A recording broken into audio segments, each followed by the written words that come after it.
Oftentimes, if we don't feel there's a solution, we just don't talk about it. It causes stress. No one wants the conflict. So then there's just two people angry, and then they live their lives. And then there's this underlying anger river that comes out sideways. But what if we decided to dig a little deeper? What if we sat down and relaxed the jaw? Where is this anger coming from? Why am I not understanding my spouse, my partner? What if I stopped needing to be right all the time?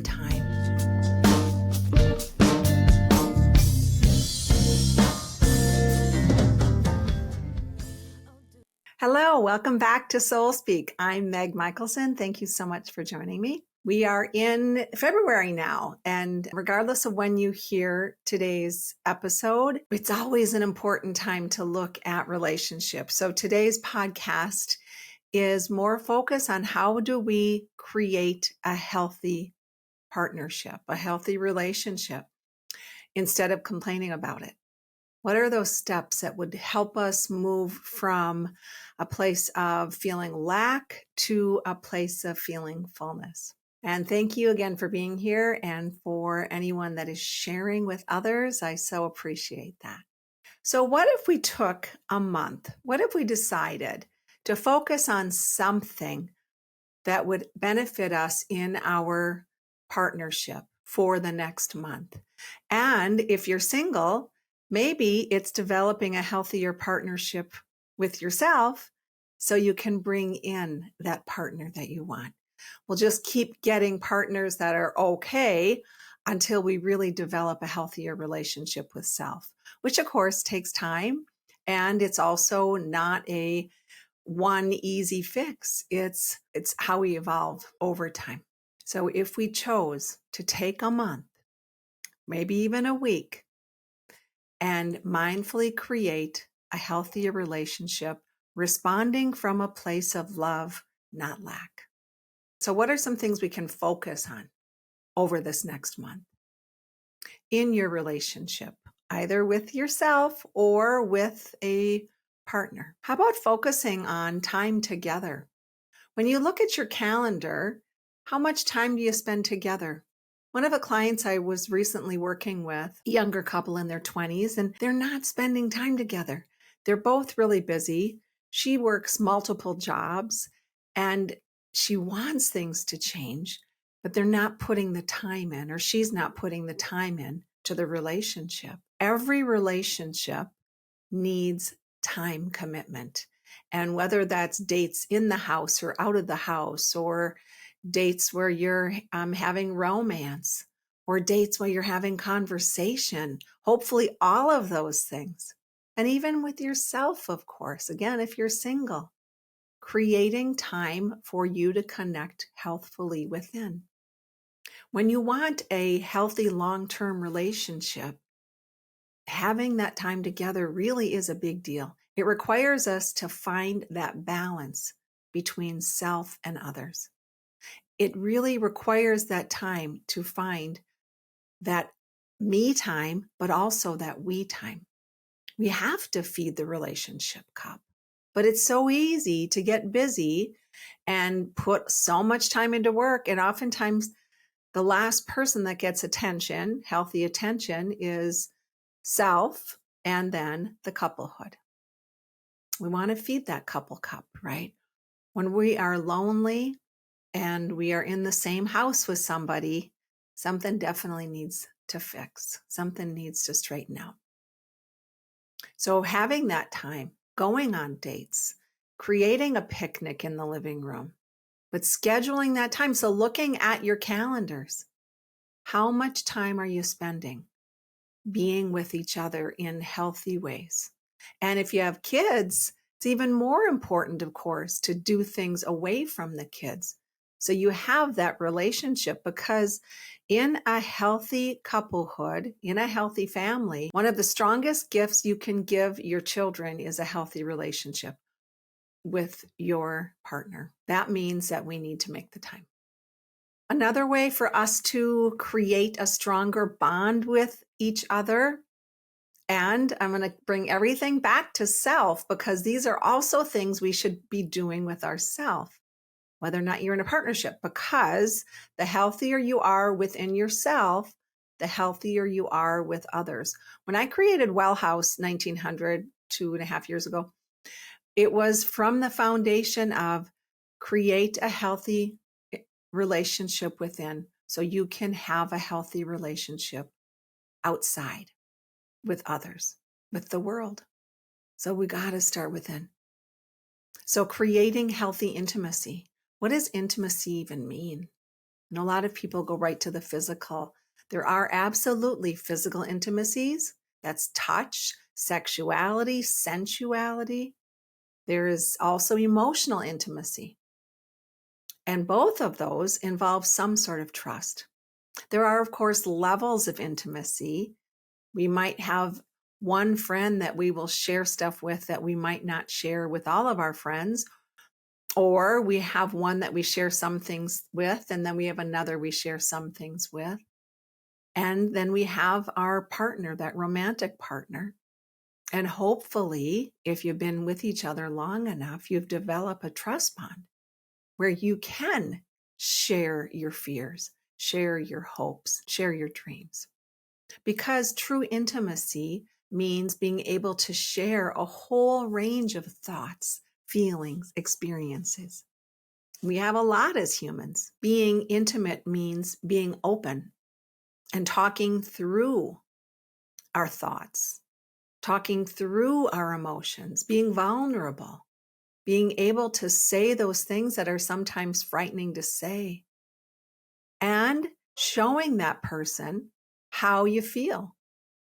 You know, we can be in a partnership and two people have stopped even knowing each other. They don't let their guard down. They've just gotten in those old routines. And there's people that don't even know themselves because they stay so busy, they don't let themselves check in with their emotions enough.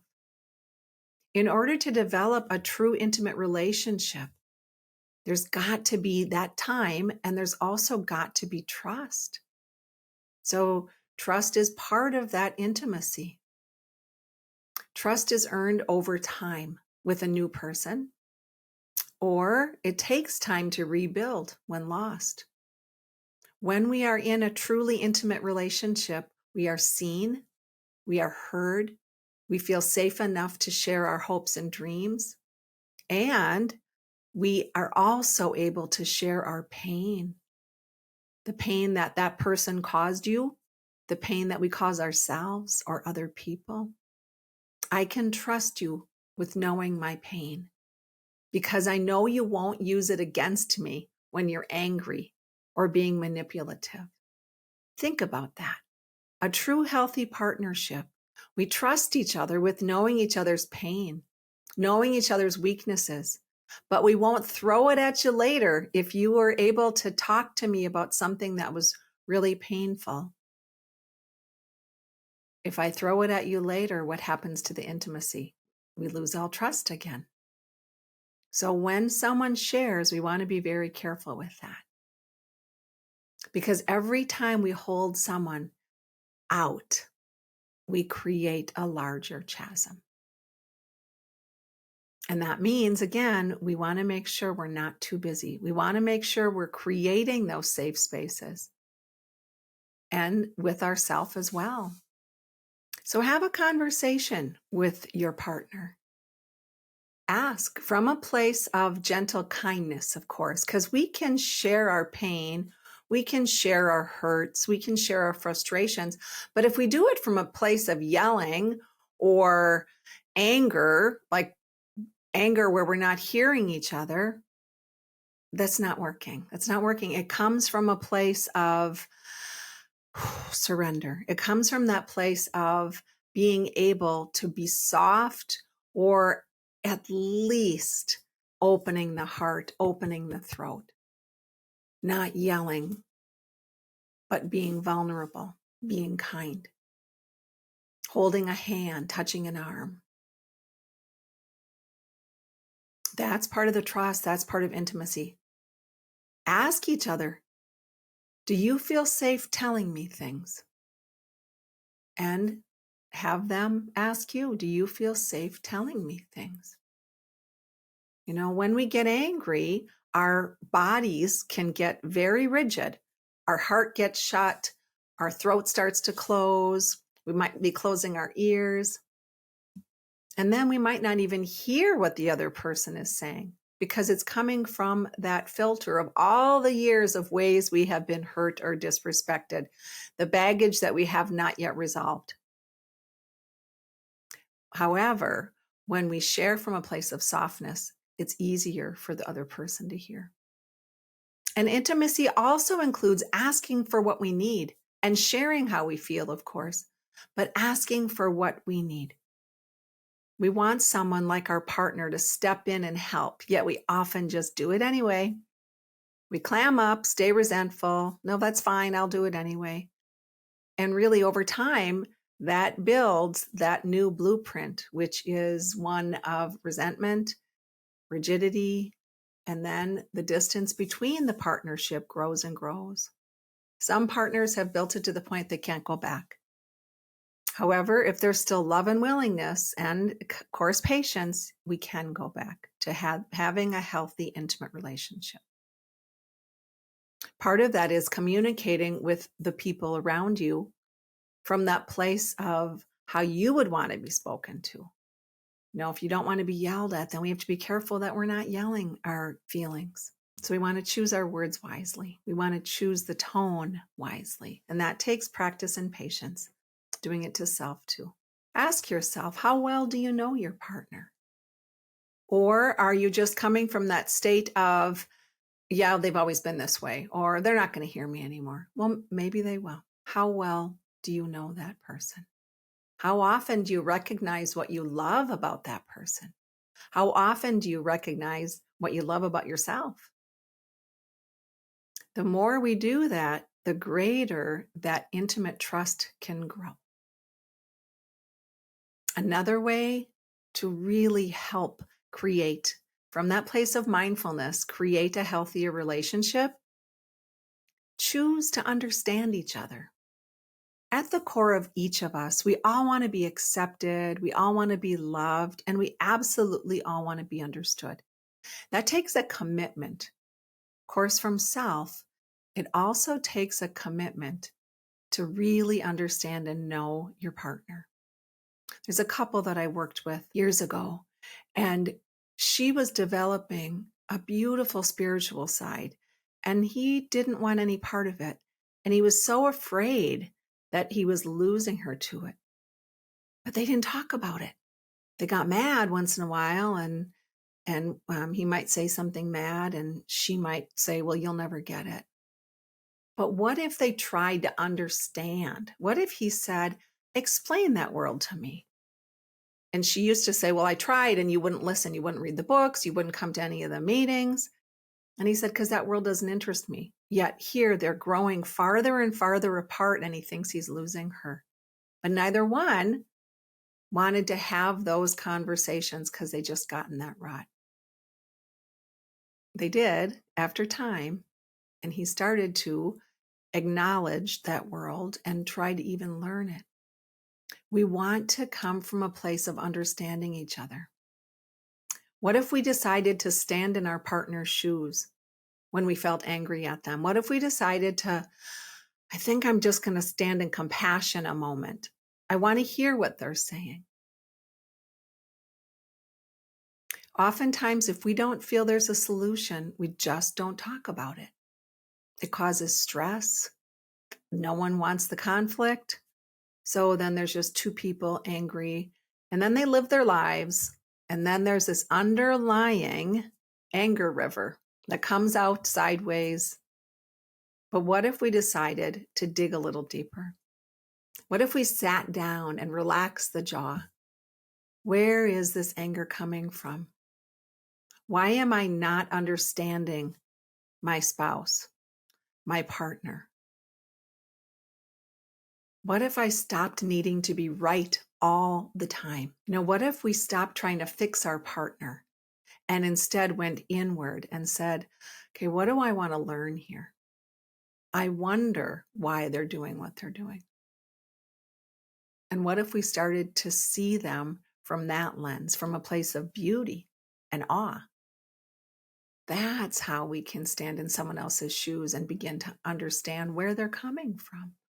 What's underneath that pain? So this month, what if instead of correcting self, of correcting your partner, we took a breath and paused and surrendered to find one thing that you love about that person, love about self. And then that softens us. And then the next thing could be, I wonder why they do that thing they do. I wonder why. I wonder why they're not talking to me. I wonder what happened. That's where the real healing can begin. When we really truly have committed to being in a place of understanding that person. Of course, otherwise, what do? I can't believe you don't get it. I can't believe you don't get me. However, instead of saying, you're a big jerk, I can't believe you, here we go again, you're saying the same thing, you're not going to hear me, and here comes the wall. What if we said instead, let me try this again. It seems like you're not hearing me, or it seems like you're not understanding me. However, maybe if I say it this way, it takes patience and it takes talking through something. It takes breathing. It takes opening both ears to really understand another person when something has gotten in the way, when you've created this pattern of thinking it's always going to be the same way. And when we allow ourselves to learn new, when we allow ourselves to learn different, now we're creating that new pathway in our brain. And the more we do that, of course, I've said this in other episodes, the more we create the new pathway, the more we decide I don't have to react the same all the time. I can choose instead to come from a place of understanding, to open and just open my ears, open my heart, because I want to come from a place of understanding. I don't want to come from a place of having to be right, of thinking I know when maybe I don't. This new pathway would be to not rush, not assume, but come from a place of love. What does that feel like? What if we also chose to commit this month to noticing the positive shifts that partner has made when they're trying to make a change? Notice more of the goodness within.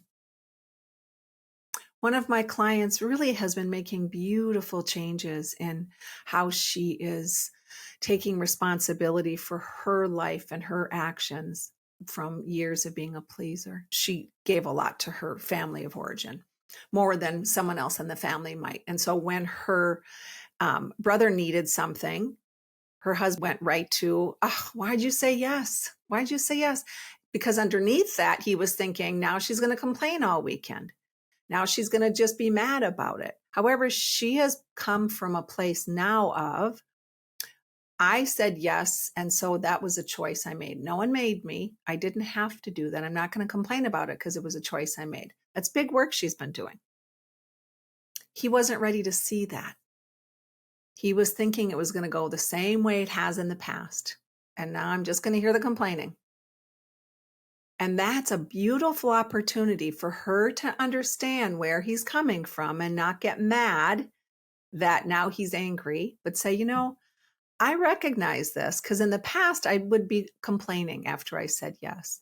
But I've really made some changes, John. And I would love it if you would recognize that I made these changes and I'm not complaining. And then I'm going to honor you by really committing to not complaining when I've said yes. That's that next phase of growth, because we want to explain instead of assuming, instead of thinking, well, okay, they're not seeing my changes. Talk through it. I recognize in the past, I would be complaining about this and I'm not sure, but am I safe to assume that you're thinking I'm going to be complaining now and that's going to ruin our weekend? Instead, I've committed to only saying yes when I'm choosing to, so I won't complain about it anymore. But I get where you're coming from. What if we did that instead? What if we talked through something instead? Can we talk about why that bothers you? I'm wondering if it's because I used to complain about my family and them expecting too much, them not stepping up. And now I'm shifting it. And I would love it if you would recognize that too, John. That's where we start to ask. That's where we create the intimacy. And whether or not that person is ready, it might take your partner a while, but you still keep on that track because at the end of the day, it's really about you and your own growth. It helps the couplehood, absolutely. It really also helps you and your commitment to yourself. So see the changes, acknowledge the change your partner has made, and have certainly acknowledged the changes you've made. Also, what about seeing more of the good in each other? It's so easy to see the challenge, but that gets in our way so often because all we see is the challenge. Or our partner is changing and you might be jealous of that, or they might be jealous of your changing. That fear, right? That fear that they're going to grow and now they're going to leave me. But then we talk about it. We want to share the goodness. Compliments, it's so important to be complimenting each other, authentic compliments. Thank you for making me coffee in the morning. Noticing more of the beauty, noticing of the things they do for you, and noticing how they treat themselves in good ways. Just noticing that they're a good person. A woman that I work with, her husband travels sometimes, and the last time he was gone, they have a big fireplace and they heat their home with the firewood oftentimes. And when he was gone, she recognized how much he does. Like, wow, I was filling the fireplace and he goes out and chops the wood and brings it in. And then he gets me coffee in the morning. And that was a beautiful opportunity then for her to share with him all these ways that she is recognizing. Because otherwise, the complaints grow bigger and bigger. But if we go into gratitude, there maybe aren't that many bad things in the relationship. But if we're unhappy with ourselves, or if we're unhappy with one thing, it can spread like wildfire. So see the beauty, notice the healthy, notice the changes, notice the goodness, and watch what happens in your relationship. Part of that is noticing how much stress is in your life. How much time do you give your own self? So then you can give to the partnership too. Back to that young woman I was talking about, they were so busy, they weren't going on dates. Her life was so stressful. It's really hard for her to think about a date when she's not even giving herself a break. So we've got to come from that place of, am I allowing myself to have less stress? Or am I just running this crazy treadmill and then that partner wants me and I can't even give it to myself? So we want to be mindful of, am I creating a space of love for myself too? Checking your stress level. And then you'll have the time and you'll have the energy to give to your partner. And the last way I'm going to talk about today is committing to doing kind things for each other. How often do we commit to doing kind things for each other? Not just on the way, I'm just going to, oh yeah, I'll just do this. It's really looking at your schedule and saying, have I been doing kind things for this person? So I'm going to come from a place of love this month, and I'm going to notice and look for ways to do kind things for this person. No, and it should be from the love language that that person has, right? There's a couple that I work with and they have grown so far apart. And he says he does so much for her. And she appreciates that. I don't think she's telling him enough. She appreciates all the acts of service. That's not her love language. That's his. So he's resentful because he's giving all these acts of service. And she just wants to sit down and have quality time and touch. And so when she's not having sex with him, she's like, well, you're never here romantically for me. He says, well, I do all these things for you. Those are the things that are important to him. And absolutely, that's beautiful. And we always want to acknowledge that. if your partner's bringing you coffee or doing the dishes or making dinner, shoveling the snow, whatever it is. And then there's also, are you understanding the giving should be from that person's love language? When I was married, sometimes I'd buy gifts from my ex-husband. Like one time I bought him a weekend writer's retreat, and he didn't want that. He wanted a full stereo system. That gift was really disappointing to him. Something I would have wanted. That's why I was so excited to give it to him. That was more hurtful to him because he was feeling like, wow, she doesn't even recognize what I want. So we want to really pay attention to what does our partner want? And that's good conversation, right? That brings up more intimacy. What is their love language? Is it acts of service, or is it touch, or is it quality time? I don't remember the other ones, but you can look them up. There's 5 love languages. And it's a variation. But get to know what helps your partner feel loved and do kind things for them from that place of love.